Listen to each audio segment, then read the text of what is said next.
So you totally just missed me dropping beats, Thom laying down the harmony, and Frank coming in with the horns.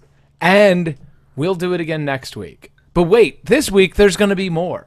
Maybe we should speak. Should we speak? We should speak. We should speak. So we've got a few things to tell you about the way that we think. And we're going to do that. Oh, hi, Michelle. Hi. I thought you weren't going to be on camera. I wasn't. But now you have lots of skin on camera. And Yeah. we're live! Happy Sunday! It's 11:23. We're only an hour delayed to get started, but that's how we do it I live! know. And this is for all of our fans in Albania and Albany, Georgia. So Siani. Siani. Siani. Introduce So- yourself, Jeff. What? Introduce yourself, Jeff. Hi, I'm Jeff Wheeler. As is said in the wording right down there, if you have a video screen that I'm pointing at it, if you don't have a video screen, you're listening to me by audio, you can't see it. But I am Jeff Wheeler, and I am here to discuss things at length or at brevity as we see fit throughout this Sunday. And I will introduce the next one of our hosts as Frank Heathington, just down the street from me, in a bit of the backlit dark. Frank Heathington, say hello, Frank. Hello, I'm Frank, and I'm a riddle wrapped in an enigma, to quote Winston Churchill. You're a something wrapped in an enigma. Got it. Riddle wrapped in an enigma. Got it. Does that mean that you're encrypted? The NSA doesn't know who you are. Then I will move on to the next of our... No. The NSA can neither confirm nor deny the existence Right. of I thought the that's the Enigma CIA. machine. Of Frank. We'll get more into it later. You can neither affirm or deny. And the random side streets begin. May we all spend lots of time exploring the side streets of life. The next one in our list would be Michelle. Hi, say hi, Michelle. Hi, everybody. My lower thirds aren't working for some reason today. I've got the curse of no lower thirds. But Thom did get them. He did get them today. He did get them. Congratulations. Thank you. Yes. Thank you. Are you going to do like the confident child? Yes. Winning. Winning. Like the Gary Busey face on Under Siege. Busey. Wow, that's taking it back up view. Wow. Yeah, I don't Yeah, know who Gary Busey good face. job. Oh my God! I hope that becomes the picture for this hangout.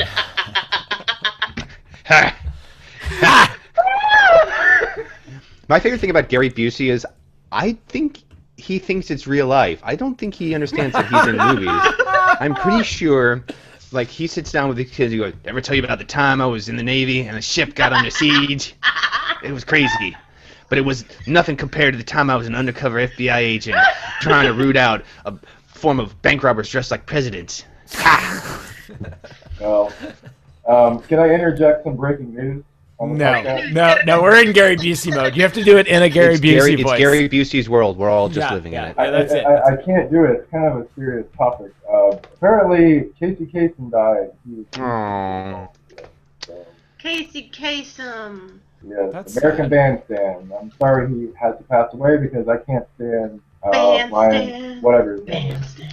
Ryan. We've got a request in. Oh, Little Sally Casey wrote in a letter Kasem. saying There you this. go. Dear Casey, my mom loves you, but she also loves Barry Manilow. Would you play a Barry Manilow song for her 45th birthday? Well, little Sally, I think we can do that. awesome. Casey There Kasem you was go. also wonderful as Shaggy for years. Oh, excuse me, yeah, Shaggy. Right, in Okay. The Scooby-Doo? voice of Shaggy. No kidding. I didn't Really? know. Of course, Zoinks! Boink. Are you serious? Wow. I'm See what you serious, learn on this serious podcast. as Unbelievable. cardiac arrest. Is that the political correct term for it now? Part cardiac serious is part of No. cardiac arrest? It'd probably be like Because I always Cardiac, heard pulmonary. serious is a heart attack. But I'm guess- just being me. Oh, okay. That's Um, okay with me. So I don't to mind. our, So speaking about serious, can we do something about our first topic of the day about Syria? Go Oh, ahead, you want Frank. to talk? Yes. I don't know. I Sure. was trying to like connect the, elements of both of those different words, so it didn't work out very good. So, on the podcast this week, let's start off with the first topic. It's going to be ISIS, and no, that's not some kind of strange computer system that was on space camp that tried to shoot Max into space. I think that guy. Max, go to space. Right, exactly. No, we're talking about. Max is found. we're Sorry, I talking love about Space what's Camp. no problem. Space Camp friend, aficionado myself. No, we're talking about the Levant, which is, of course, most people don't know, is the Middle East from Lebanon to Syria to what is now considered Iraq, Israel is considered Levant. And what is going on in Syria is a bloody civil war occurring. Over probably close to 1 million refugees have fled to different areas of Turkey, different areas of Iraq, and so under this bloody civil war that's You going kind of on sound in like Miss Syria- South Carolina right now. In the No, Iran, no. in the Iraq. I'm following him. I'm following him. I'm lost. I'm sorry. I'm gonna have to catch up with you. Keep going, Frank. I'll catch up. But at the end of the day, it looks like there is this movement of these forces that are taking over different cities as we progress through the civil war carnage that's going on in Syria, and they're moving east towards all of the huge provinces geographically, which don't have a lot of population, but we're having problems with major cities being occupied by this militant group that is now funded by Al Qaeda in Iraq, and they're taking over huge cities like Mosul, causing mass chaos. Beheadings are occurring, and then they took over Saddam Hussein's hometown of Tikrit, which is about 80 miles northeast of Baghdad, and now they're pressing towards Baghdad with the idea of creating a Muslim, or not a Muslim, caliphate of Islamic caliphate that will unite all of these people together based upon their version of the Quran. So it's a bloody situation over there. Tom, go for it. Help me out with it. Well, the first thing I want to clarify, and this will be, it's not interpretation of the Quran. The difference between Sunnis and Shia is really small, and sadly, it's just kind of it's basically the, if I understand it right, it's the recognition of the descendants of the imams. The Sunnis, there's a failure to recognize like the seventh imam, I believe, and that's really where the split between the two is. And I know that religious students are going to probably yell at me for getting this wrong, but it's really it's less doctrinal and more kind of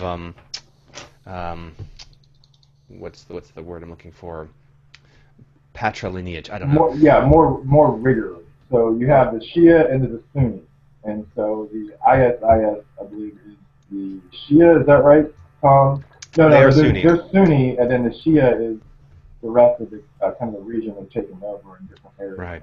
Historically, in Iraq, the Sunni minority through the Ba'athist Party was running the show.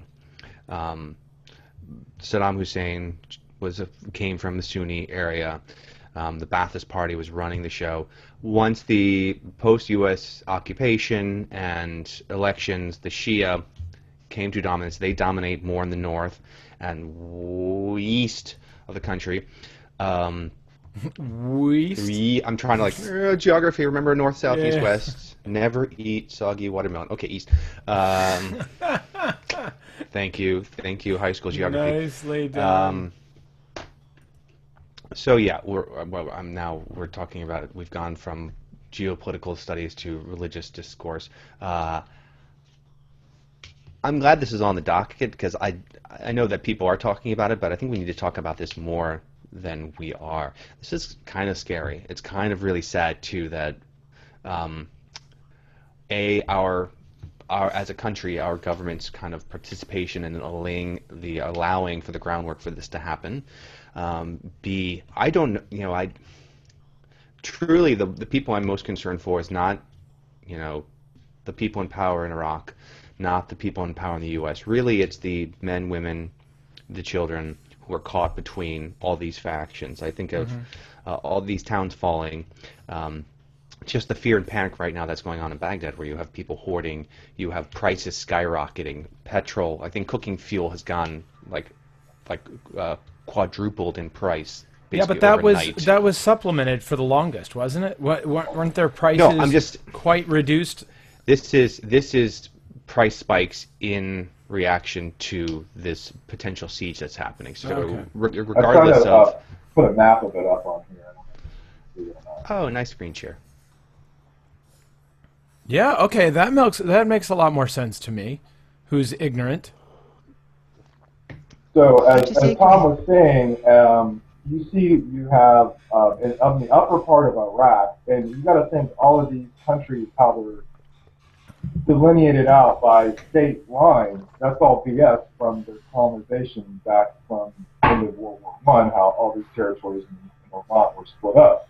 But if you look at Mosul, which is kind of where it's basically the Turks live, or that's their autonomous state up in the northern part of Iraq, and Tikrit was where Saddam Hussein basically got his start.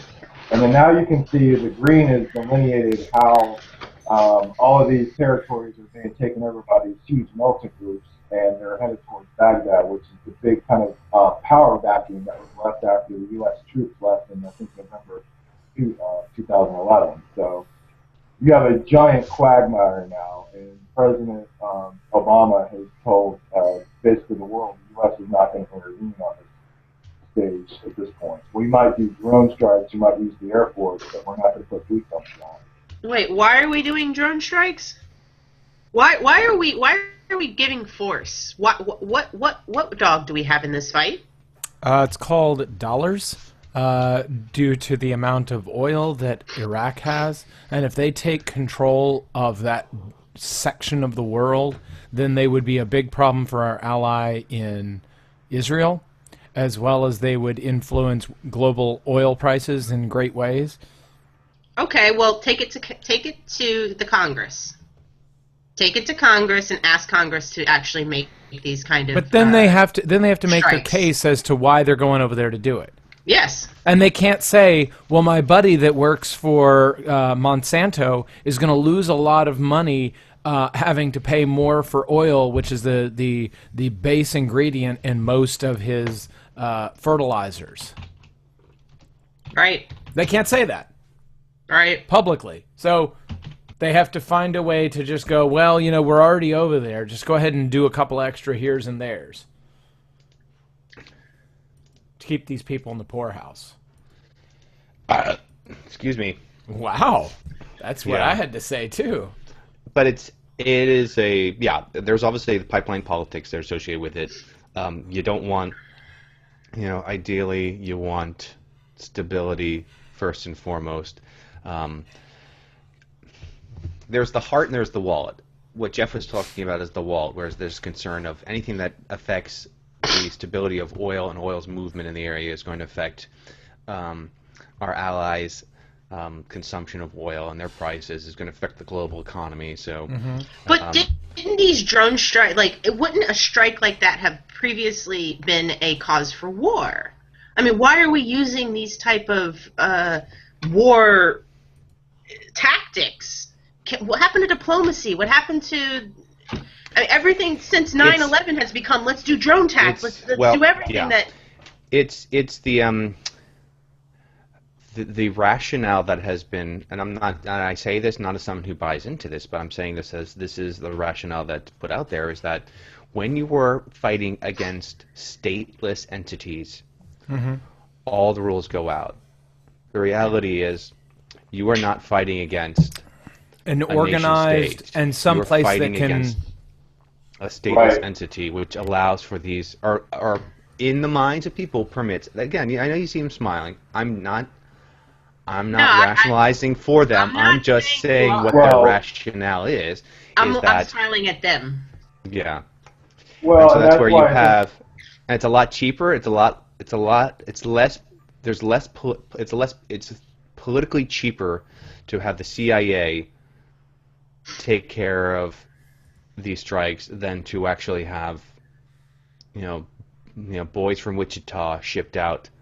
Yep. Right. You're to right. man the lines. And that is a problem. And now it's U.S. They don't believe it's going to get into this, and I think this is going to be a topic of discussion probably for the next couple of weeks going forward with what happens in this situation. I think, though, that when you put those drones down there and you don't put the boys down, they won't put the boots down on the ground, then we don't have a same kind of the importance of the human life that we're taking is not being weighed by the human life that we're sending. Absolutely. No, Yeah, you're right. and I watched RoboCop last night, and it went to that same question. That's right. I just went to RoboCop. RoboCop. That's nice. Wait, Right? the RoboCop original or RoboCop? No, the RoboCop 2013-14 Okay. movie. No, that's sacrilegious, man. Oh. Oh, it is. So watch that RoboCop movie, and it's like, okay, so they're making the argument that, okay, well, you're going to save the life of law enforcement officers, which is basically our troops on the ground over there, in order to accomplish the same mission you would have done originally. Frank, you might want to turn off screen share. But if you do that, does that actually help the entirety of the mission? Because then you have no emotion, you have nothing in that, you have no dog in that fight, you have no vested interest in that battle. Whereas yet you don't feel like you're risking. Right. There's no risk. That's exactly Right. what I was trying to get at. It's why I'm one of those liberals who say we back, because I think with the draft in place, you'd have a public less willing to rah America. Let's get them. Let's do this. When suddenly it felt like, oof, shit, I really have to weigh if this is important to me or not. Right, and if you were to say every time we went into a foreign conflict, there needed to be some level of draft in order for us to do that, and then let the congressmen do whatever they will, but anytime we go overseas, a tenth of the troops that go over there need to be drafted. You know what I mean? Yep. And if you were to say no peacetime draft, but if you decide Well, here's my question: what is peacetime when you don't have an enemy that you don't have as there's no known. You said it's not a country, it's not a known person. Right. So when is peacetime? Well, but then they're just going to run everything with drones, wouldn't they? If it was me running the show, I'd just run everything with drones. That's what we're getting to. Cyberdyne intensely till the computer became self-realized, and then the war came and the machines took over. Judgment Day. Where did you get the Scottish accent from? No, that was my really bad Schwarzenegger as a cyborg. Oh, it was certainly Cyberdyne bad. Industries took I think you over. nailed the bad The part. computer that became self-realized. Aw. Come with me if you want to live. Get down! If you want to live, get down again! I just want to say the reason that Peter Weller is awesome is because he holds a master's degree in Roman and Renaissance art and is working towards a PhD at Syracuse University. He holds a master's in what? Yeah, you're too far away from the mic. I can't hear you. He holds a master's degree in Roman and Renaissance art and is working towards a PhD. He's Roman and Syracuse- Renaissance art. Yes, and he's one of Syracuse University's most popular professors. Ah, Wow. Syracuse. Okay. Interesting. Did not know that. You know who might also be looking for a job outside of their traditional area of discipline is Tom Holm? something that happened. I can't believe no. Oh. Oh, that Not makes me at feel- all. Not good, dude. Not good. Tom loves his job. No, he's making a joke because I had a bad week. Oh no, boo boo. Yeah, I'll fill you all in after the show's All over. right. No, I can't believe we didn't put this in the notes until now. I was like, why are we talking about this? So there was a primary in Virginia. Oh my God. Oh, yeah? Yes. Yes. Wow. So in the Richmond area congressional district, the majority leader Eric Cantor lost in the primary Handily. to Bum, pretty resoundingly defeated. Right. Like 10 percentage points, right? Yeah, it was like, yeah. Not expected. No one anticipated. Unexpected. You know. Well, Because other the way- political pundits feel like everything is on easy street. They Yeah. go and they assume that everything is the way that it always is. Well, Right? shit, I assumed the Well- Tea Party was no longer a thing. No, and hang on. he's not really a Tea Party guy either. Hang on. The reason is if you hang too much in Davos, you travel. What? We all pause when Frank speaks, just to absorb all of what it is that just was stated. Because Whatever if you happened walk, to the if you end? walk too much, you travel. If you Yeah, we hang need to in go back to Davos the too end. much, you travel. We're like waiting for the next phrase, and he's just paused. So no, Michelle, you're right. I wrote to a friend in regards to Cantor. I said the reports of, just right at one point, but I'm going to say the reports of the Tea Party's demise have been greatly exaggerated. Yeah. But it's fascinating to me, not specifically for what it means for Eric Cantor, but what it already people are saying. What does this mean for 2016? Because you have this reaction now to, like, you know, the establishment, Republican establishment, assumed that they had basically quelled this dissatisfaction in the ranks. That's and right. Now they quickly have been told no. There is a unhappy faction within your party that Significant that faction that will will- show up at the polls. will show up at the polls and mess you up. So, for the most immediate thing is there will be no immigration reform, because that is basically that's the poison pill that most people think basically killed Eric Cantor, rightly or wrongly. Because it seems like his record on that may have been kind of misrepresented by his opponent, but the fact that his opponent was able to convince people that Cantor was pro-immigration reform and was going to work with the administration for that basically killed him. So you're going to see a lot more people basically, actually there's three parts. It affects 2016, it affects but it also affects the Obama administration, because you're going to see a Republican House and possibly a Republican Senate that can't afford to make any concessions to the Obama White House, not for political reasons, but because of fear or ideological beliefs, but for fear that any kind of move to a middle ground with him or agreement or consensus with the executive is going to kill them in the primary. My argument is that the Eric Cantor losing was not about Eric Cantor and what they're saying with this whole, the amnesty concept and all of this, where he's trying to work across the aisle. I think it is specifically because people are frustrated with incumbency. This may be wishful thinking on my part, but I was in Virginia when they were actually doing the thing, which means pretty much nothing in my understanding. But I'm going to claim it as something that helps me understand it better. And I'm going to state that I think it's more because people are frustrated, and that's really the draw of the Tea Party in many people's eyes, is that it is an anti to the incumbency philosophy, where those that are in power feel this hubris. Wait, what did I use that word right? Yeah, roll with it. Keep going. They feel this hubris with their ability to stay in power. And until they understand that they really do still have folks out there that pay attention to what's going on and not just check the box that got them the last pork belly spending, then they are not going to really be representative of their constituency. And I really do believe that it's against the incumbency more than anything else. If that's true, it's such a double-edged sword, because I can understand the reaction against an incumbent. I get that kind of emotional reaction to you no longer are us. Mm-hmm. But herein lies the rub. You eliminate someone who's an incumbent, someone with years of experience working in the DC machine. Mm-hmm. Great, fine, that's great, altruistic of you.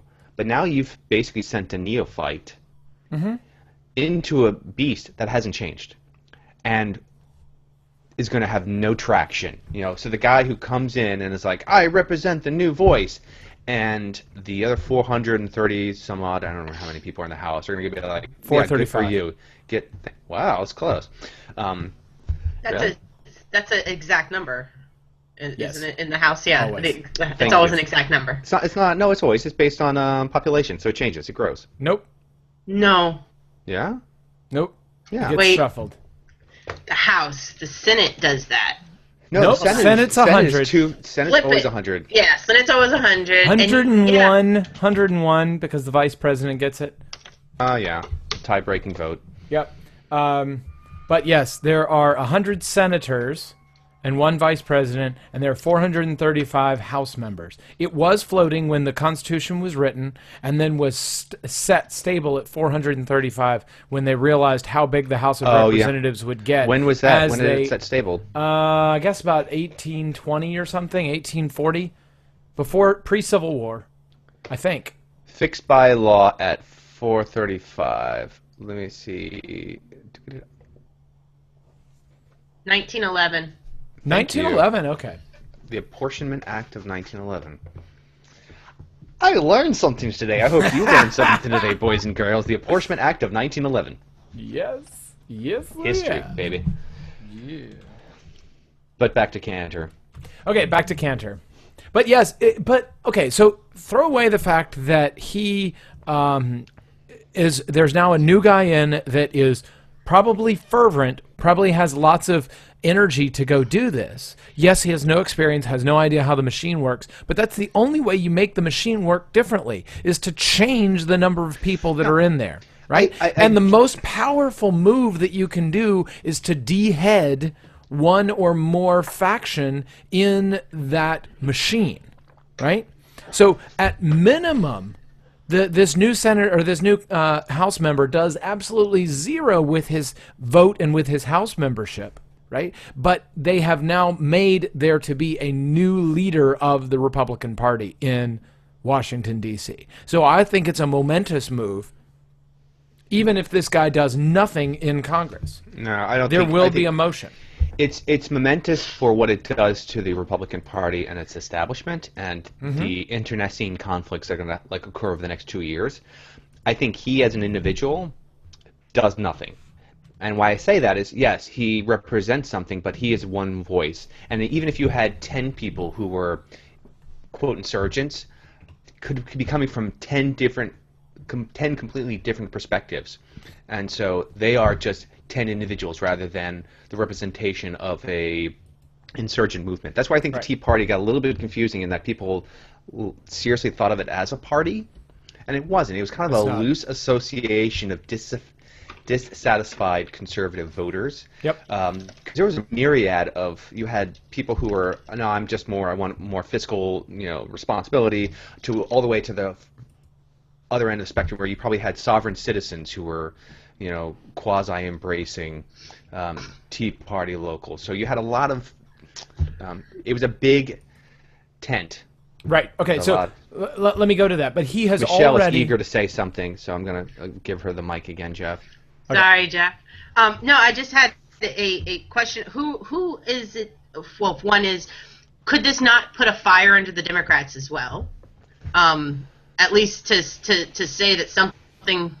it's possible. I'm hopeful. And then who is it that the Democrats are actually against? Is it the Republican Party, the Tea Party, or some combination of both? Can I answer, and I'll give it back to you, Jeff. I want to answer the first part was, would it put I'm just going to answer would it put a fire under the Democrats? And I'm going to say no. Because the problem with the Democratic, the DNC, it looks at every time the Tea Party wins a primary or Tea Party affiliated or backed candidate, they're like, yay! Because it takes away from the Republicans. You guys are fighting, and I'm like, you're not seeing. Yeah.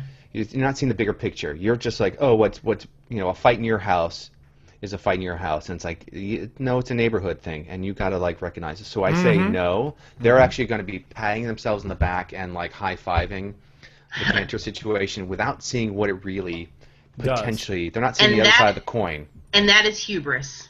That is definitely hubris. Yeah. Well, and it disserves them in a couple of ways, because now they don't have one thing to fight against. right? And our political system has kind of been fundamentally set up to have A fighting B, and they both know what the battle is, and they can go back and forth. Now when you've got this other force coming in from here, the power dynamic changes. And when the power dynamic changes, it's hard for everyone to adjust to new power dynamics. You know? Mm-hmm. So I think that's going to be a big influence in what that is. And I forgot about the thing I forgot what I was going to tell you in the very beginning. Whenever Michelle took over. Oh, I'm sorry. Oh, it's okay. Maybe I should start taking notes on what I forgot. But I got it. So the new guy that got elected, right? That took over in the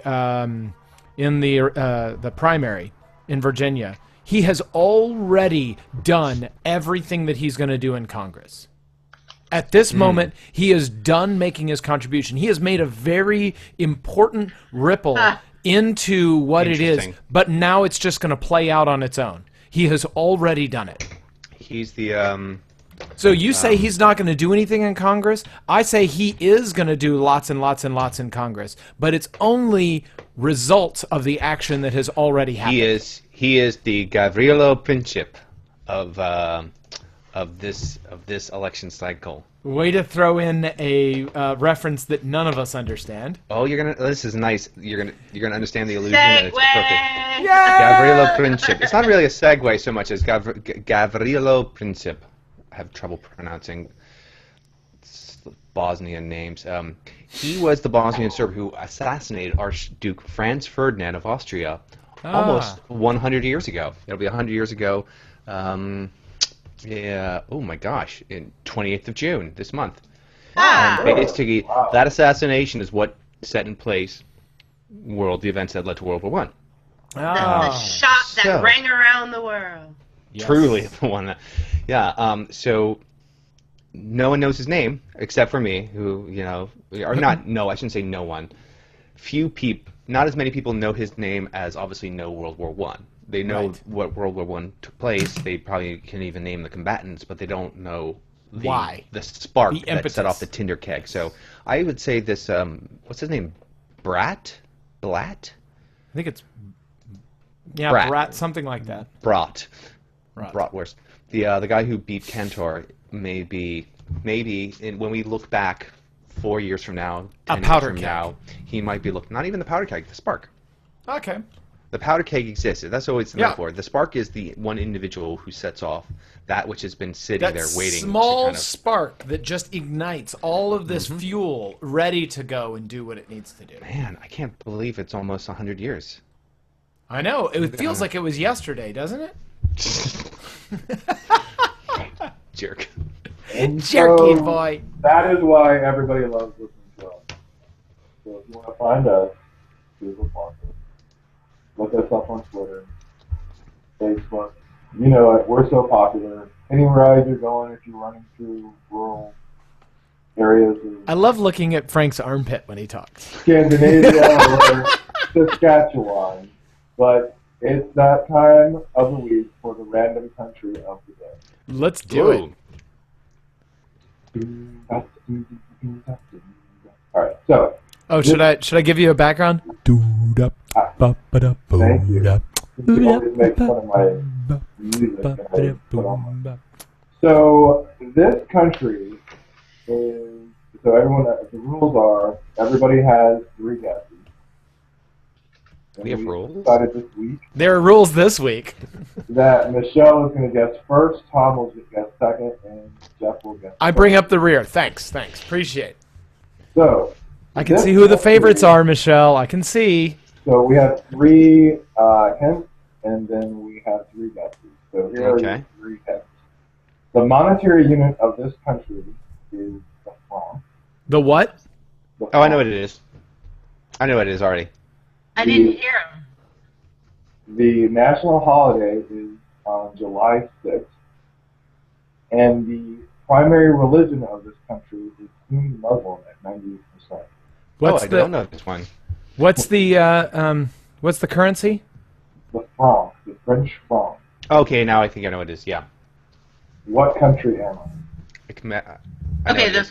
franc is what you were saying, but that doesn't exist anymore. So are they Euro? No, Are it they does. part of the EU? Oh. What? The franc definitely does still exist The in unit of Switzerland. currency is the franc. The Swiss still use the franc? Yeah, the Swiss are not part of the EU. Got it. So how do you Okay. how But do it's you not Switzerland. hold on? May I make my guess, or do Michelle gets a guess? I guess I get a guess. Go ahead, Tom. I have no idea. Luxembourg. I'm gonna guess Lebanon. Oh. You'd be wrong. Oh, I think Lebanon has a high, I want to say Catholic, but I might be wrong. well, no, I just was thinking of the French. You know, there's a Muslim population. It probably. I was trying to assume that maybe they use, because he said Sunni Muslim was much. So Yes, we're Wheeler. Let's go with Syria. It's an island. It's an island. It's no. It's You're doing the Jeff Goldblum. I love it. Not Mauritius. Not Mauritius. It's not your turn yet. Hang on, Michelle. Madagascar. Wait. Michelle, what is your second guess? Bulgaria. Algeria. It's Algeria, isn't it? It's Algeria. That's good. That's a good one. That's good. Oh, you're Or good. Yes. What is it? It is Are we still guessing? Is it Algeria? Union of the Comoros. Union of the Camera. Wow, this is random. It is an island located just north of the Madagascar. It was frequented by travelers from Africa, Madagascar, Indonesia, and Arabia. For the first Wow. years. French colonized the island. Wow. It's off of by Tanzania and Madagascar. Crazy. Wow. You people, with your knowledge. Well I done. mean, you just drop off the knowledge just in case somebody wants to pick it up. Wow. Boom, boom, pow. All right. What's next on the docket? World Cup. Who's watched the World Cup? All right, what is the World Cup and why should I watch it? Well, it's one vessel that everyone drinks out of Yeah. In the world. in the entire world. Do they have like hot Bolivian women that stare at you with their eyes? And They have hot women from pretty much every country on the planet except for the United States. It's a giant party. Is what it's called. Yes. And they all go to Brazil so that the starving children are deprived of tax dollars. I was And happy to see that on provided. the first day of the World Cup there was riots. No, because it is, you know, as Jeff's jokingly says, it is and we'll get into like a little bit later in the show why I really the World Cup and the organization really upsets me. But yeah, it is an expensive thing, much like the Olympics. Which, interestingly enough, have you been following the Winter Olympics? The Winter Olympics may come down to not who wins the next Winter Olympics, but really the last man standing, because countries are dropping out left and right. Yeah. The people are voting. I think we've talked about this. People voting it out and going, "Yeah, we don't want to do it. That's too expensive, and it's too stupid." And really, you end up building facilities that crumble. Right, that nobody uses. Yeah. Yeah. So most of the big ones have already fallen out. It's like some randoms left. I put this on here because I like the World Cup. I like watching. If you don't watch football/soccer, this is the one time to really watch it, because you are seeing the highest end. This is the best of the best. These are really good players. So if you're ever going to watch it, now's the time to watch it. So I fully recommend watching it. I'm happy that my team, the Netherlands, won their first match. So why are you following the Netherlands? Why have you chosen them as your team? He likes Dutch. I like Dutch. I like double Dutch. I like going on Dutch dates. That sounds dirty. I mean, good dirty, but dirty. Dirty. I like wooden shoes. I like tulips. No. Who does Vermeer that? is my favorite artist. No, years ago, one of the best books I've ever read on sports in general, not even just football, on sports in general, is Brilliant Orange. And so I just kind of much like the author fell in love with Dutch football, I kind of fell in love with Dutch football, because it's an amazing unlike the maybe it's also I'm so yellow quadrant, very kind of administrative, analytical, and the traditional Dutch style football is less of the bravado and Brazilian style. Brazil, exactly. Less of the individualized, show off, yeah. artistry. Not even show off, just like the artistry. Dutch football coming out of the 70s was much more. It's really about all those 10 guys on the pitch. I'm not counting the keeper. The 10 guys on the pitch working together as some in kind concert. Yes. In concert, It's looking the at the symphony field of concept. multiple planes, Yeah. and what they call the concept of total football. Fell in love with that book, fell in love with Dutch football, love the World Cup. So, if you're going to watch it, if you're going to watch any soccer match, watch the World Cup. That's Okay. all I got. That's all I got on that. Oh, that's good. Yeah. Maybe we'll have some more with the next thing. Okay, well, then we'll move on to the next topic. Today is another Hallmark holiday, and I just wanted to express my disinterest in the concept that we have, specifically as Americans, of having huge amounts of Hallmark holidays. I'm going to send this clip to your father. So I said this before the show, that this particular holiday and Father's Day, I think, came as a result of Mother's Day becoming a thing. It was not actually created by Hallmark or in response to any of that kind of like selling stuff. It was created because this one woman, Anna Jarvis, that she decided that she wanted to honor her mother, who was a Civil War nurse. And so she petitioned Congress and everywhere else, and then she got a bunch of states to pass it, and got Woodrow Wilson to pass it. It was more of an honor thing, less of a Hallmark holiday. So, but my point for all of that is to say the promulgation of huge amounts of holidays and spending lots of time, energy, and effort in most people's lives is not... It is kind of a disservice to the rest of the year, and you should appreciate people on a regular basis and not necessarily because of one holiday. I guess I just really dislike the whole concept of you have to go out to the store and buy something, or else you're a bad son or daughter or wife or boss or whatever on any one of these given holidays. I don't know. I think it's nice to have that pause for people or people's... Because you're not shutting everything down for Father's Day. You're not... Yeah. There isn't... you aren't having to be forced to march in a parade for Arbor Day. So I think it's nice to have that pause and reflect, because also the people where maybe that's important for them. I mean, it's kind of like the people who, the asshats who complain about, why is there a this month or that parade or that people? I'm like, because for the people within that community or the people who work in that area, it's kind of nice to like reflect or feel reflected upon, even if it's only briefly for a day or maybe even a month. So I'm gonna play. I understand your cynicism because of the commercialization, but you can honor without having to embrace the commercial. Okay. I don't buy a card for Father's Day, but I sure as heck call my father, do a phone call my brother, because I want to acknowledge, right on, man. I think you can participate without having to be commercial. And I recognize and agree with you on the commercialization of that, because that becomes less earnest and heartfelt. Right. But I still think it's important to have those moments of pause. And you don't have to do it for every single thing. I mean, if you don't know a sanitation worker, you don't have to, make a card for a sanitation worker day. But if you do, maybe you should. There's a sanitation worker card day? I was about to look it up. I'm sure there is. There's got to be. Pia has asked for it to be. Yeah. There's got to be. And if there isn't, we should copyright it and make it. Sit on that like a patent troll we are. That's right. International Women's Day is also an option for, and I'm sure there's International Men's Day. God, if there's not an International Men's Day, hold on. Sorry. Is there an International Women's Day? It's March 8th.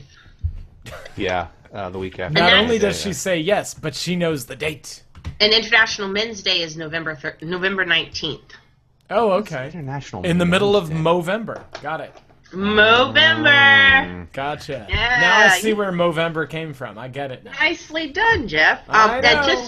just so you know, the communist countries, or those that are not aligned with the capitalists, will celebrate International Women's Day, but not a Mother's Day kind of thing. Mhm. Okay. Solidarity forever, 'cause the union makes us strong. Yes, comrade. Yes. So But you know speaking, who's- comrade, is it time for an asshat? It is definitely time for an asshat, and keeping it international, keeping it on the football pitch. My asshat is FIFA president Sepp Blatter. Sepp Blatter, who basically, in reaction, there's been a lot of criticism of FIFA and how it awards the World Cup to cities. I mean, Brazil got it, which is great, booming economy, huge fan base, but the next two are Qatar and Russia, and there's been a lot of speculation into the amount of graft and just like straight out thievery that's going on in the awarding of World Cups to nations. And literally, I think they showed that one of the board members of the selection committee, right after Qatar was awarded the World Cup, his foundation received $1 million donation from a Qatar businessman. So it's really kind of like abject, outright just thievery. Same thing with the Olympics. It's just gross and disgusting. So this guy, in response, basically his response was, once again, there's a sort of storm against FIFA relating to Qatar World Cup. Sadly, there's a great deal of discrimination and racism, and this hurts me. Dude, it's not the race. It's not. Don't play the race card. Because if anything, if you want to play the race game, then we're like, you're right. We should talk about Qatar and how it's exploiting foreign workers and holding their visas and torturing them and basically creating a new form of economic slavery in their country. So let's talk about that racism and how you basically kind of help create that. Not the criticism, because we're not criticizing Qatar right now. We're criticizing you and your organization and how you award this. So Sepp Blatter, for that kind of, I'm going to throw this out and win the argument attempt. No. You just made yourself an asshat, man. Well done. Boom. Boom, roasted. Boom! Shakalaka. All right. It looks like it's an invention time. I do have an invention for this week. Who's excited? Yeah. I love this segment. This is only the second time we've done this, and I love this. I'm so Okay, so this particular inventor has other things under his belt, but we're going to look at one invention today. Okay. And this invention, he was looking at the perfection of an endless magnetic loop recording and playback system. And something came about this, I'd say about 1960s, this was happening, and in the 70s, and we got a beautiful thing that we were able to put in our cars, as The well 8-track. as in our home. You got it. The 8-track. You got The it. 8-track. And the inventor's name, do you by chance know the inventor's name? No.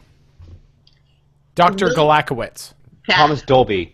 William P. Lear, so the creator of. Learjet. You got it. Really? You got it. And do you know Nicely what? done. Do you know what that was the precursor for music in cars, recorded music in cars before the 8-track? Radio? Well, there was recorded music that wasn't broadcast. Tell me they had like a record player. They had a real effing record player. No. A real effing record player in Was it on cars. springs? Chrysler in the 50s released real record players in cars I don't believe that. where it dropped out of the, like your thing is here and then it's in the dash and it drops down so you can put on a record and then it comes up and plays. They were really dropping the bass. Oh god. God. But can you imagine how much vibration and how much it would tear up your I records? threw up in my mouth a bit. Yeah, I mean your vinyl would get butchered. Yeah. Just absolutely butchered. That's Okay, awesome. that's my story. That's my Right on. addition to Michelle's awesome. And that Awesome. Invention of the week. Invention of the week. I love that. I Thank you. like that segment. Can we continue that, please? Please. Indeed. Please. That's why I was on the docket. Ah, well, Tom, do which you is have also on the anything docket. pissing off? This is a Yes. quick one because I think I've talked about this before, but I saw it yesterday and it pissed me off. I was on my run yesterday morning. Things that piss me off that shouldn't piss me off for this week, might be a throwback, is people on their bikes wearing bicycle helmets without the chin strap on. Okay. Yes, just you have don't- talked about this. Yes. There was a guy riding. So- First off, he was riding against traffic on the street on Northern Boulevard, which ain't a small. That's a pretty big street in Queens. He had his bike helmet on. Good first step, dude. Chin strap dangling. Pointless, mofo. Is it Like, really? It why- doesn't do you any good? No, because you get hit. That helmet's flying off of you, and you're going Yeah. skull to pavement. That's called It's- science. It's called wearing a lambskin condom.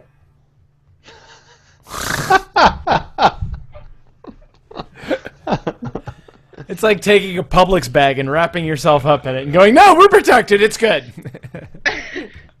Oh God. What to do? What to do? Which brings us to our sponsor for this week is Publix. Publix, where are the sandwiches? Where shopping is not the only pleasure.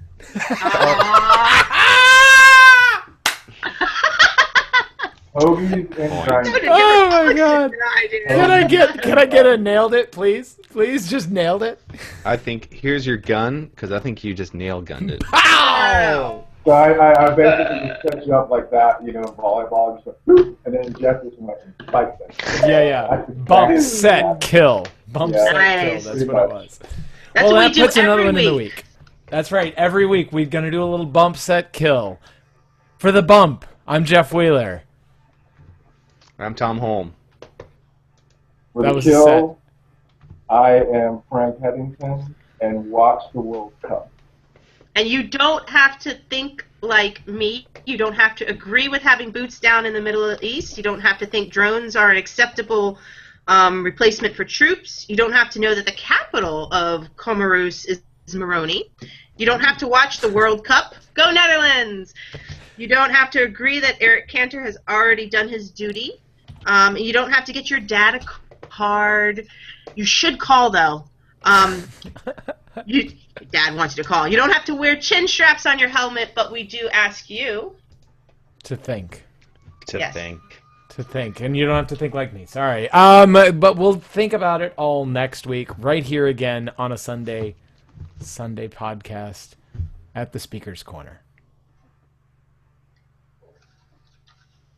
So,